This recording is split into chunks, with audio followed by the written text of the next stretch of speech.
होलिका दहन भक्त प्रहलाद की याद में मनाया जाता है। भगवान श्री कृष्ण के काल में इस त्योहार से रंग जुड़ गया और इसे उत्सव की तरह मनाया जाने लगा। आओ जानते हैं भक्त प्रहलाद की कथा। एक बार असुर राज हिरण्यकश्यप विजय की प्राप्ति के लिए तपस्या में लीन था। मौका देखकर देवताओं ने उसके राज्य पर कब्जा कर लिया। उसकी गर्भवती पत्नी को ब्रह्म ऋषि नारद अपने आश्रम में ले गए।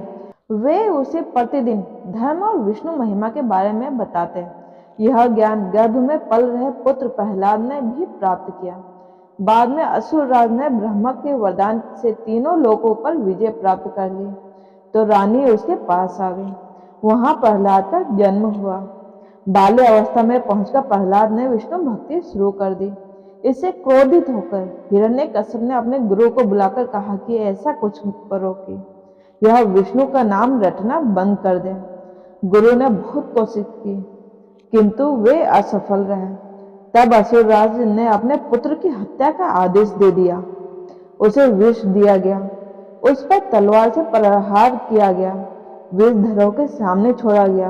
हाथियों के पैरों के तले कुचलवाना चाहा। पर्वत से नीचे फेंकवाया, लेकिन इस कृपा से प्रहलाद का बाल भी बांका नहीं हुआ।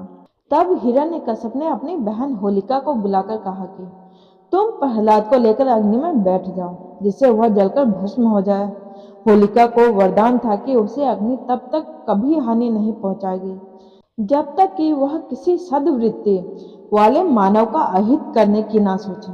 अपने भाई की बात मानकर होलिका भतीजे प्रहलाद को गोदी में लेकर अग्नि में बैठ गई। उसका अहित करने के प्रयास में होलिका तो स्वयं जलकर भस्म हो गई और प्रहलाद हंसते हुए अग्नि से बाहर आ गया। इसीलिए होली पर्व मनाते समय वास्तविक भाव को ध्यान में रखकर होली दहन करें। इसके लिए फिर आप चाहें तो विगत वर्षों के बुरे अनुभवों और असफलताओं को एक कागज पर लिखकर अग्नि को समर्पित कर दें। अपने मन में चल रहे नकारात्मक भावों को होली दहन में डाल दें। तभी आप भी सकारात्मकता सोच से आगे बढ़ते हुए प्रहलाद की तरह इस कृपा के पात्र बन पाएंगे। दोस्तों, आइए जानते हैं पूर्व जन्म में होलिका क्या थी।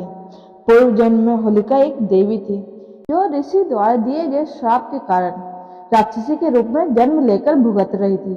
अग्नि में दहन होने के कारण वह जहां श्राप से मुक्त हो गई, वही अग्नि में जलने के कारण वह शुद्ध हो गई।